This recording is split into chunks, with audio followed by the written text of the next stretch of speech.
Seja muito bem-vindo. Você pode me chamar de Lucas. É um grande prazer ter a sua companhia por aqui. Bom, continuando a nossa saga sobre as 4 estações da alma, à luz, logicamente, de São João da Cruz, nós vamos entrar agora no outono.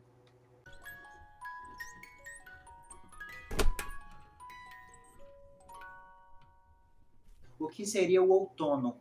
O outono, se você olha para a natureza, você percebe que é o momento em que as folhas das árvores que não servem mais estão sendo abandonadas. Portanto, o outono é uma estação para abandonar coisas que não servem mais. As árvores fazem isso para preservar a sua própria sustentação, para preservar suas raízes, de alguma forma, para não danificar toda a árvore. É necessário você cortar coisas da sua vida que já não lhe cabem mais. Vamos pegar algumas ideias aqui de São João da Cruz, eu parafraseio bastante. Para vires a possuir tudo, não queiras possuir coisa alguma. Interessante essa ideia, não é?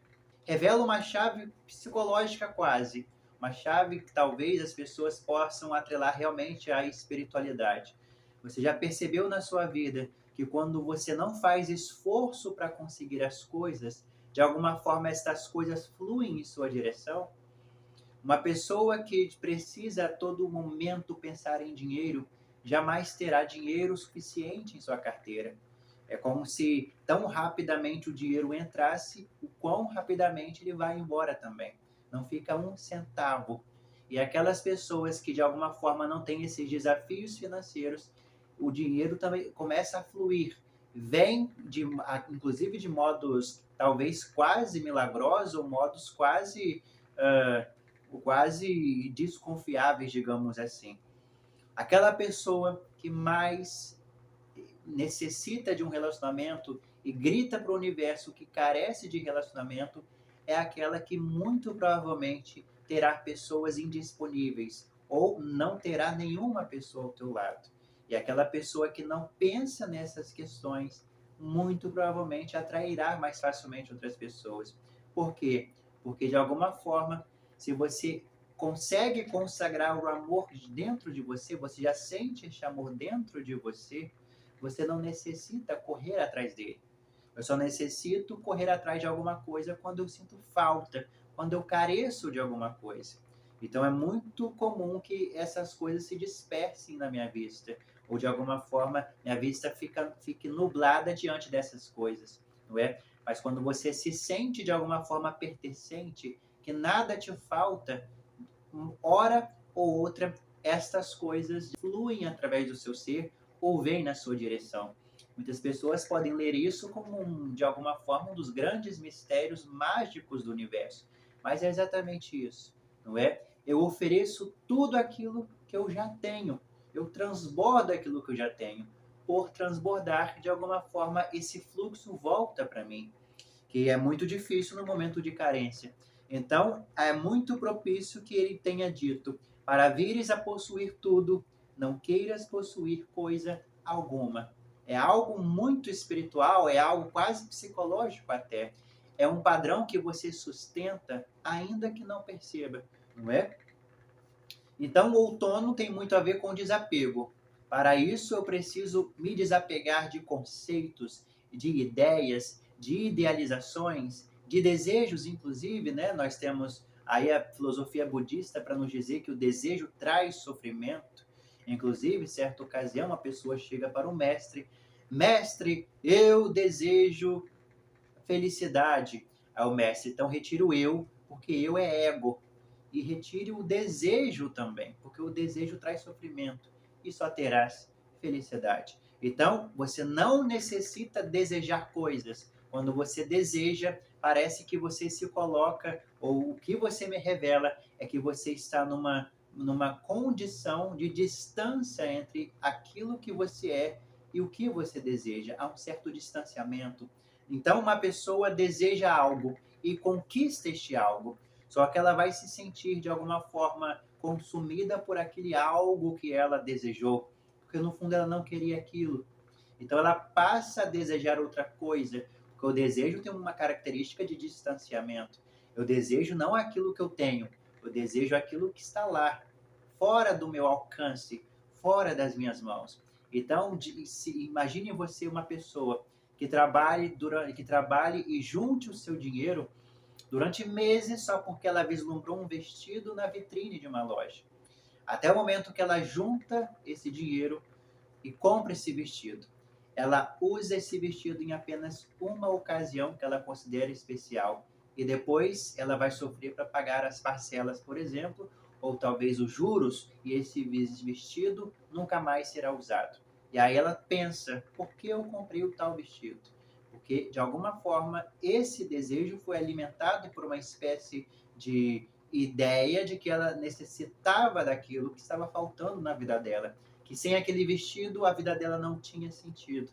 Mas tinha sentido sim, não é? Nós temos essa mania de acreditar que as coisas que nos trazem felicidade estão muito além do alcance da mão, mas estão aqui e agora. Ou a felicidade existe aqui e agora, como este contentamento interno, quase um estado búdico de consciência, ou não existe em lugar nenhum. Porque a questão da felicidade não é fora, é dentro. Então, o outono significa desapego e reflexão. Refletir sobre as coisas que nos traem, que de alguma forma nos permitem trair a nós mesmos. Porque eu coloquei na minha mente que eu não deveria comer tal doce na dieta, mas a primeira padaria que eu cruzei, eu comprei aquele doce, aquele bendito doce. Porque no fundo ele dialogou com algo que para mim seria essa tal felicidade, o que não é. A felicidade a curto prazo não é felicidade, é dopamina. É bom a gente colocar bem os termos. Felicidade ele pode ser, é uma construção interna, pode ser. Ele é uma construção interna e que vai gerar lucro, entre aspas, a longo prazo. Não falo de dinheiro, eu falo de alma. Calma, aqui não é papo de economia. Vai gerar lucro, entre aspas, para a sua própria alma. Ou seja, é um estado de perpetuação da felicidade. Ainda que haja momentos difíceis, porque a felicidade não vai deixar que esses momentos existem, não vai livrar você desses momentos.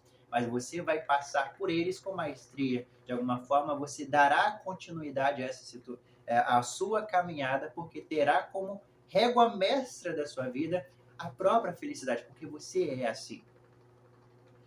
Interessante isso, não é? Uma outra frase que eu parafraseio de São João da Cruz é: quem age com tibieza está próximo da queda. É aquele momento que o aluno levanta: professor, o que é tibieza?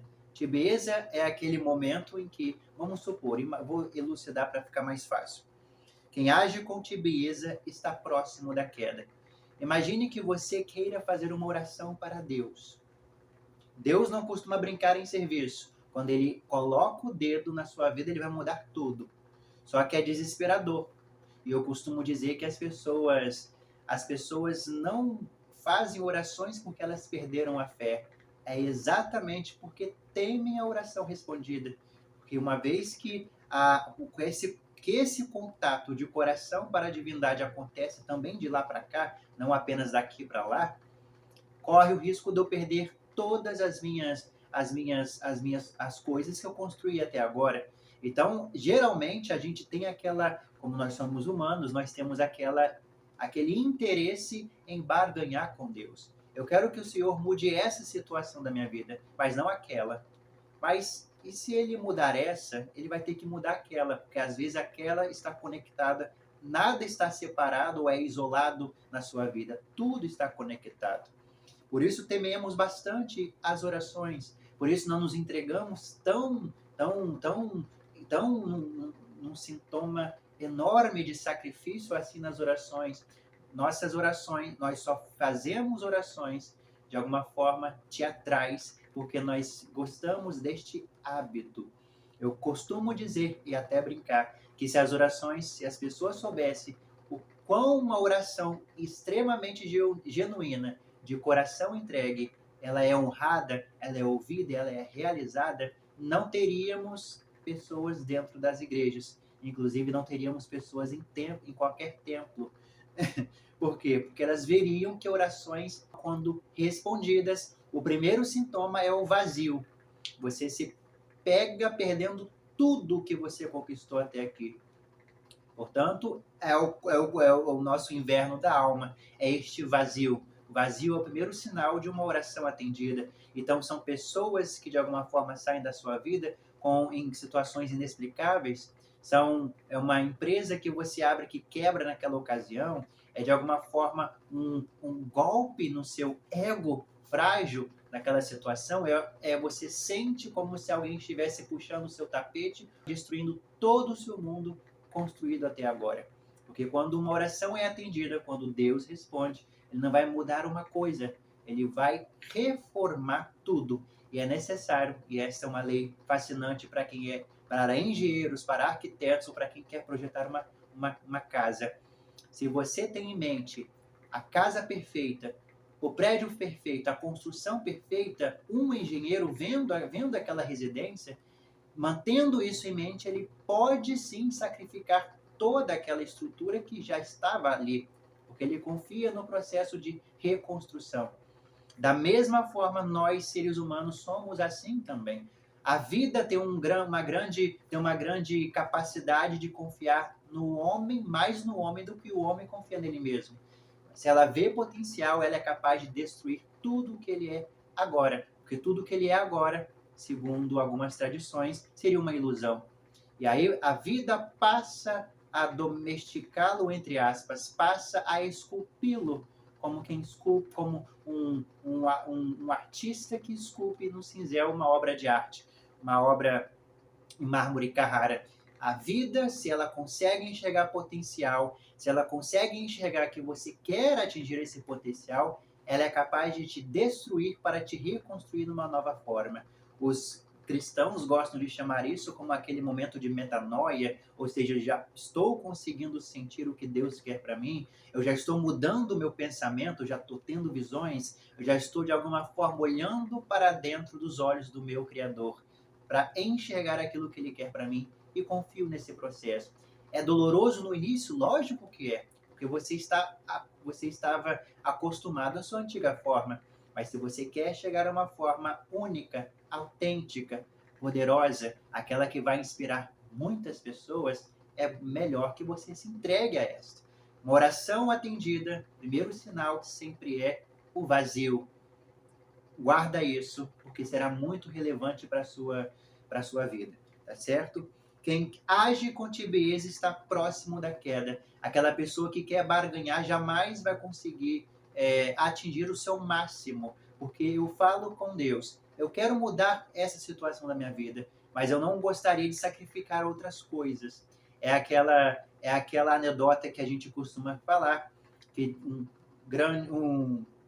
nós temos um sacerdote, um padre, que cansado de ouvir os mesmos pedidos de 3 senhoras, que elas iam ao confessionário e falavam: Deus me leva, Deus me leva, Deus me leva. Num belo dia, ele, sabendo do horário que elas chegam, mais ou menos, ele se esconde atrás do púlpito e meio que faz uma voz grossa para respondê-las. E ali elas entram e começam a orar bastante. Deus me leva, é muito frustrante essa vida e tal. E aí ele diz com voz grossa: amanhã mesmo levarei todas vocês.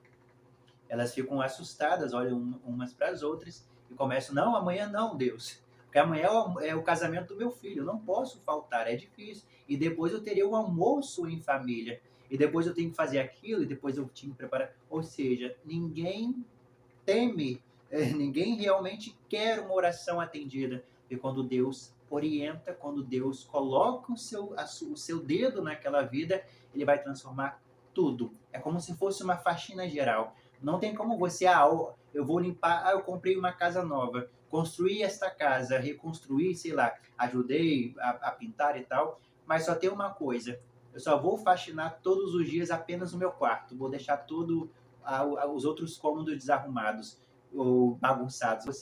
Seria estranhíssimo entrar numa casa em que apenas um cômodo esteja arrumado enquanto os outros estejam bagunçados. Ainda que existam pessoas assim, mas a questão não é sobre pessoas, é sobre a ideia de Deus. Quando Deus age na sua vida, ele terá que limpar todos os ambientes, todos os espaços pelos quais você passa ou vai passar, ou deve passar, ou tem passado.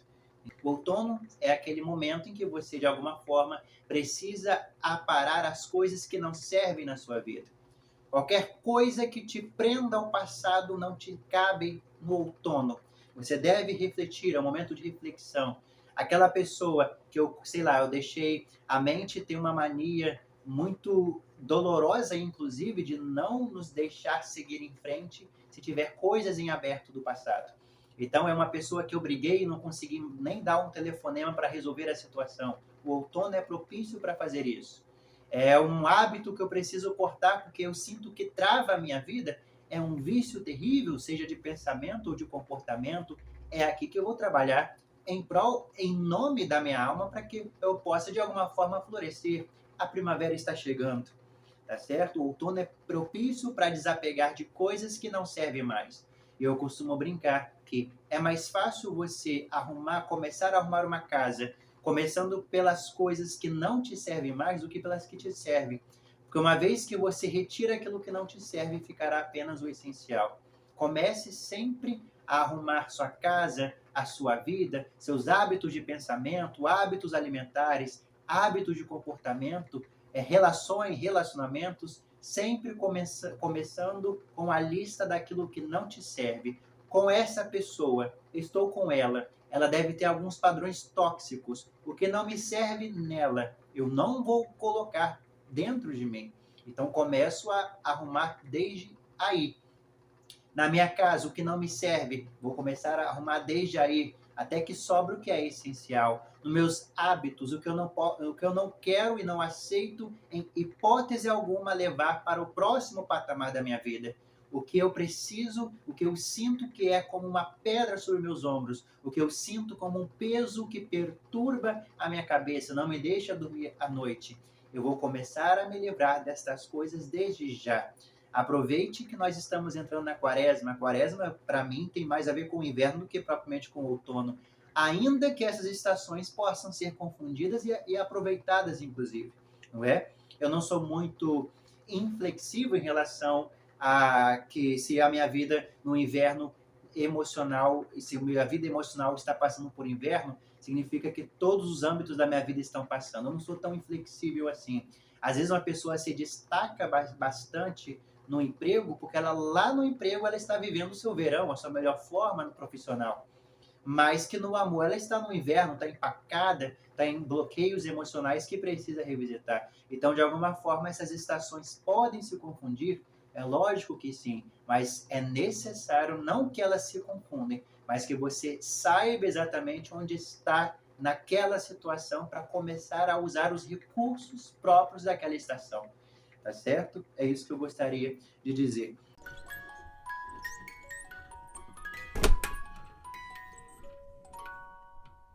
Primavera tem muito a ver com aquele estágio da alma de florescimento e esperança. Eu já passei pelo inverno, eu já sei o que o inverno é para mim. Eu já consegui romper diversas questões no outono. Aqui você já tem, de alguma forma, um certo vislumbre daquilo que permaneceu. Agora você já está entrando, ainda não amadureceu, mas já está entrando na sua melhor forma. Você se sente mais com energia, você se sente mais como não se dependendo de certos vícios comportamentais, hábitos nocivos, ou, inclusive, você se sente mais em paz consigo mesmo do que com outras pessoas. Portanto, a primavera tem a ver com florescimento, é de alguma forma um bilhete de esperança, que de alguma forma será uma seta de direcionamento para o verão, onde as coisas vão amadurecer, onde a sua alma vai amadurecer, porque você amadureceu junto a ela.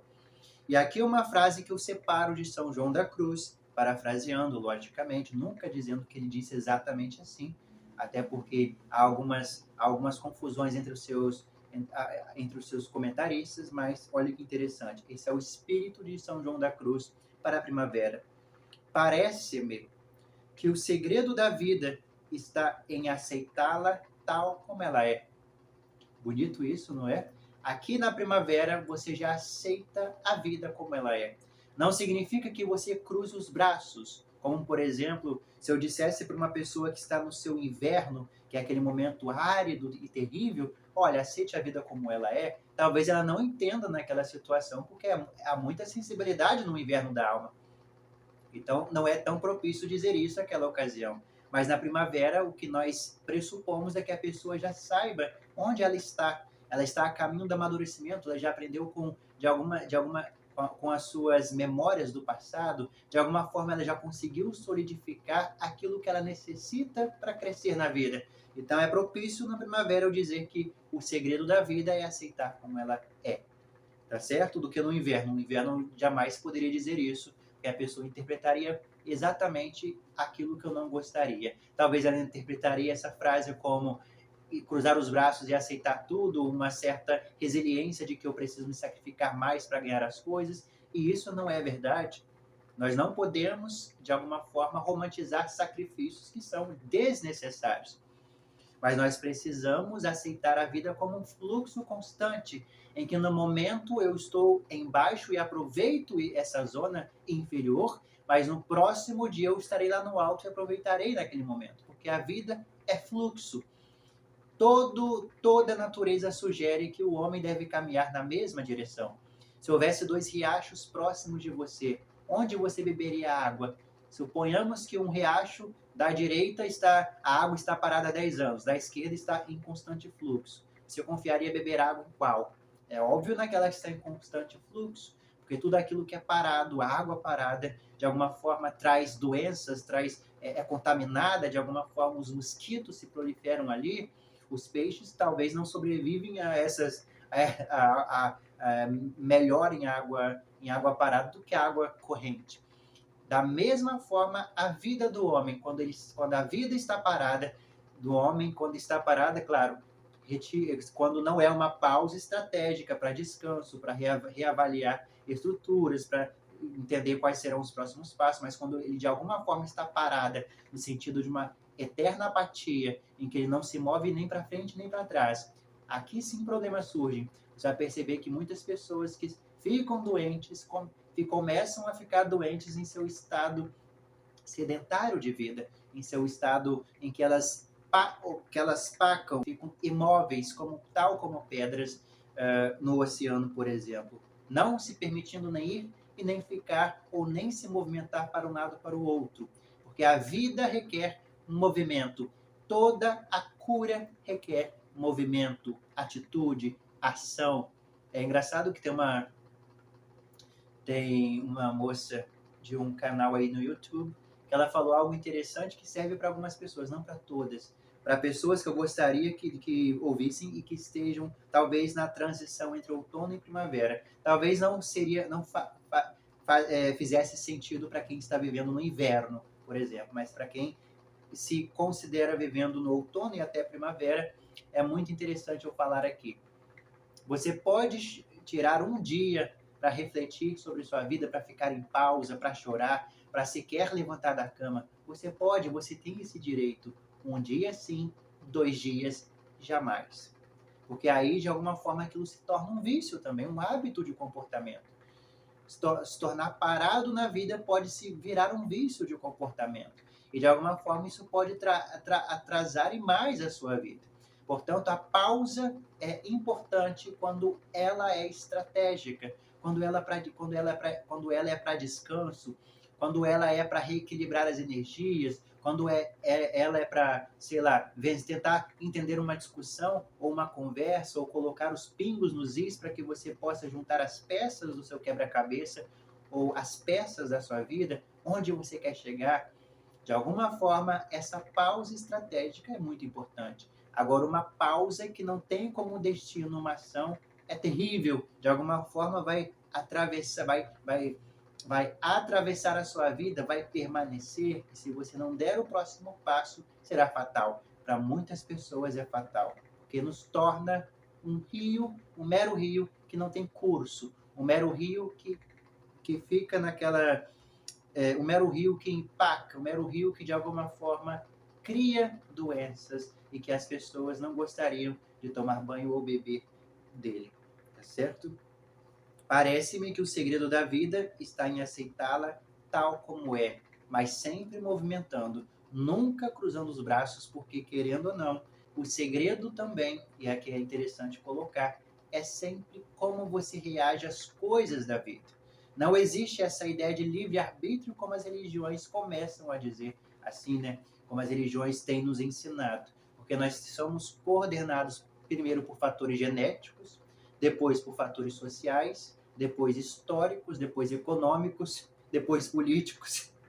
Então, realmente, essa liberdade total não existe. Existe apenas nas religiões. A única liberdade que você tem, e que talvez ela seja um diferencial, é a como você reage ao que te acontece. A reação você pode, essa é a única liberdade que o homem tem, como você reage ao que te acontece. A única liberdade. Portanto, se você tem um vício que é muito difícil de sair dele, você já cortou e minimizou muito a única liberdade que você tem. Se você de alguma forma se acostumou ou se acomodou numa situação de empaque, como uma pedra que não vai para frente nem para trás, você já cortou e muito a sua liberdade. Essa é a única opção que você tem de fazer alguma coisa, reagir, levantar da cama, ir à luta, porque o Dharma está acontecendo, ainda que você esteja parado. Sabe o que é o Dharma? É a lei de Deus no hinduísmo. O Dharma significa você entender o seu propósito e agir a partir dele. Nunca cruzar os braços. Descansar é muito importante, mas nunca empacar. Sempre ir atrás daquilo que você sente sua alma ser chamada para tal. Primavera, um tempo de esperança. Aqui nós temos mais uma frase parafraseada de São João da Cruz. Onde te escondeste, amado, e me deixaste com gemido? Aqui já é um reconhecimento. Eu já enxergo o amor da minha vida, que seria Deus. João da Cruz fala exatamente com Deus. A primavera é um momento que já não é mais inverno e não é mais outono. Portanto, os meus olhos não estão mais voltados para a ignorância, não estão mais voltados para uma certa ignorância total da realidade ou uma vontade muito grande de culpar Deus e o mundo. Mas é um momento em que eu já estou prestes a amadurecer e aqui eu já consigo encontrar os primeiros sinais da face de Deus. Onde te escondeste, amado, e me deixaste com gemido? Que bonito. Aqui é um reencontro de alguma forma, né? Deus me conheceu 2 vezes na minha vida. Eu estou dando esse exemplo, calma. Primeira vez eu não era nascido, mas ele já me conhecia. E a segunda vez é quando eu atravessei toda esta floresta nublada da minha vida, de dores e pesares, e consegui alcançar a felicidade na minha vida, esse estado Brahmani, esse estado búdico de felicidade. Aqui eu consegui conhecer ou voltar a conhecer a Deus, reencontrá-lo. De alguma forma você se sente pertencente de tudo, uma vez que você alcança este amor todo. Lembre-se de João, o nosso Evangelho de João. Deus caritas est. Deus é amor. Inclusive um livro escrito por Papa Francisco. Deus caritas est. Deus é amor. João diz que Deus é amor por essa proximidade com Cristo. Lembre-se que ele é o discípulo predileto. Lembre-se que ele é o discípulo amado. E ele tem uma certa profundidade com Jesus enquanto amigo, enquanto aquele que o acompanha na jornada de alguma forma, iluminação, não é? Portanto, ele sente esse amor de perto, o que nos dá mais uma pista para como conhecer a Deus em sua glória. Conhecemos a Deus próximo de pessoas. O único caminho exclusivo, se você quer chegar rapidamente até Deus, é aprender a enxergar as pessoas, é aprender a conviver com as pessoas. João conheceu Jesus e assim conheceu o próprio Deus. Isso é a mística cristã. Precisamos aprender a estar entre as pessoas. Desde as pessoas mais tenras, as pessoas mais jovens, as pessoas mais velhas, as pessoas na casa dos 60, digamos assim, as pessoas mais harmônicas e inflexíveis também. Cada uma delas revela uma faceta de Deus. Então é muito interessante que eu me disponibilize a permanecer ou estar no meio dessas pessoas, tá certo? Que de alguma forma Deus está oculto atrás daquelas pessoas. Eu preciso ter esses olhos purificados para saber enxergar. Nenhuma pessoa que está no mundo hoje, ainda que seja duro e cruel para algumas pessoas ouvir isso, é em vão. Nenhuma pessoa nasceu em vão e nenhuma pessoa está viva hoje no mundo porque ela é vã. Se ela está viva hoje no mundo, é porque de alguma forma a vida tem uma esperança brutal nelas. Que me permitiu eu acordar hoje, você acordar hoje, é porque a vida de alguma forma tem uma esperança brutal em você, em mim ou qualquer outra pessoa que esteja acordada nesta tarde que eu estou gravando, ou nesta noite, se você estiver assistindo, ou amanhã, se você estiver assistindo. A primavera tem muito a ver com esperança, já acabei de dizer isso, e tem muito a ver com a ideia de que eu preciso regar quem eu sou, eu preciso garantir que essa nova forma que eu estou tendo, essa nova forma de todo amor glorioso, revestido de amor, amor divino, amor que eu tenho, que eu transbordo para outras pessoas, tenho que garantir que essa forma e este cuidado permaneça comigo até o verão, porque é no verão que de alguma forma eu vou amadurecer. É lá no verão como um norte na minha vida que está a completude, a felicidade potencial, que estará realização, a plenitude.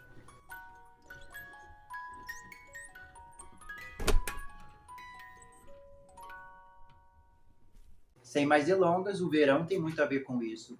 Uma frase em que o verão são as flores, o verão são os animais, é um momento de entusiasmo, de diversão, as coisas estão florescidas, é um momento de mais felicidade que tristezas para a alma.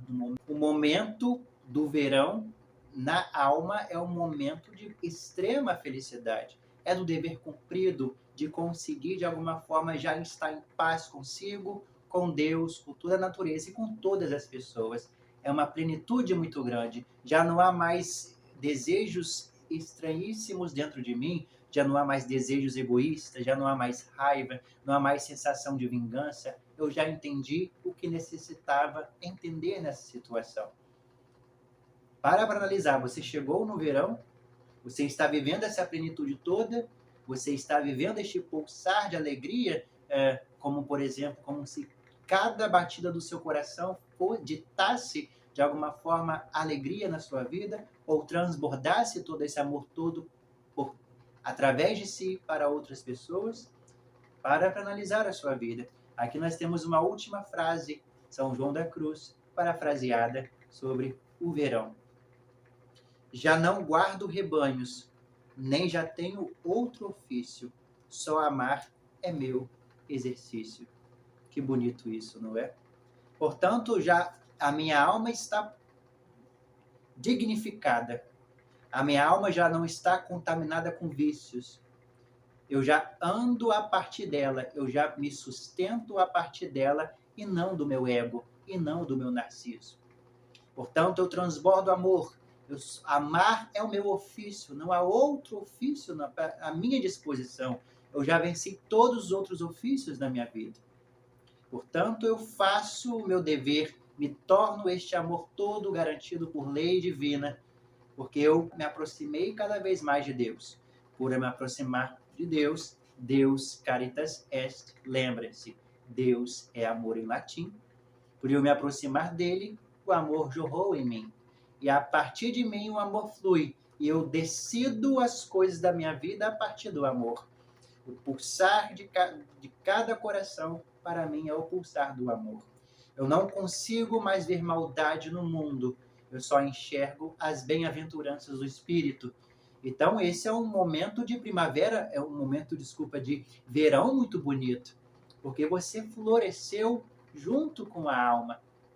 A alma não se frustrou porque você levou em consideração suas questões mentais.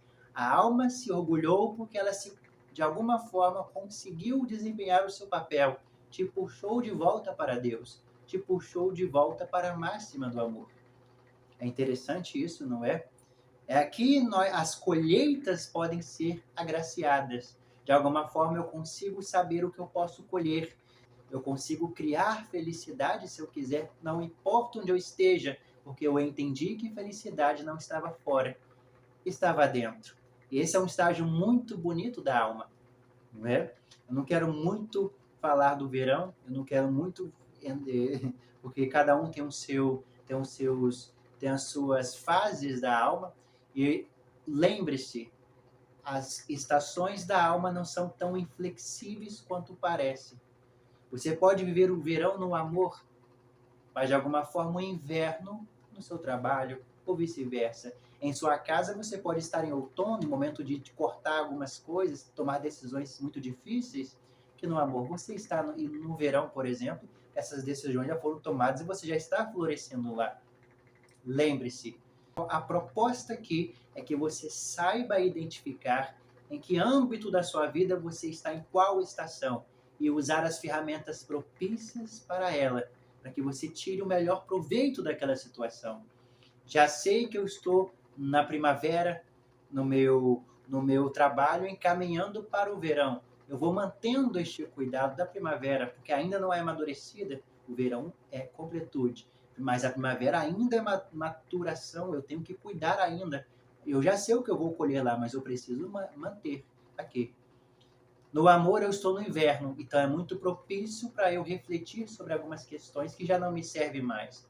De alguma forma, eu me sinto solitário, isolado, e vou trabalhar em relação a isso, para de alguma forma emancipar a minha própria consciência e aproveitar minha própria companhia. Falta-me um pouco de amor, um pouco de carinho por mim mesmo, eu me cobro demais, então vou trabalhar em cima dessas questões. Então aqui eu vou usar essas ferramentas que são necessárias. Posso dar uma pausa para refletir sobre essas questões no inverno, quando a sua alma está passando no inverno nessa fase amorosa, eu posso, desde que essa pausa seja estratégica e nunca porque você teme levantar o tapete para observar por debaixo as emoções que são difíceis de encarar, tá certo? Então não seja tão inflexível assim quanto as estações da alma. Não é porque só pelo fato de que você vislumbra o inverno numa situação que ela existirá em todas, tá certo? Mas faça bom proveito das estações. Faça bom proveito para que você possa, de alguma forma, chegar o mais próximo do verão ou outono-verão em todos os âmbitos da sua vida, tá certo? Porque você está aqui para isso. Você está aqui para caminhar segundo as vontades da alma, que está mais conectada com o que há de mais sagrado em você, tá certo? E não ouça a sua mente. A sua mente é um empecilho no seu caminho que vai desejar coisas que estão muito além da capacidade da própria alma. E às vezes até sabotem a própria alma, a colorindo com coisas que não são plausíveis a ela. Tá certo? Faça bom proveito. Eu fico por aqui.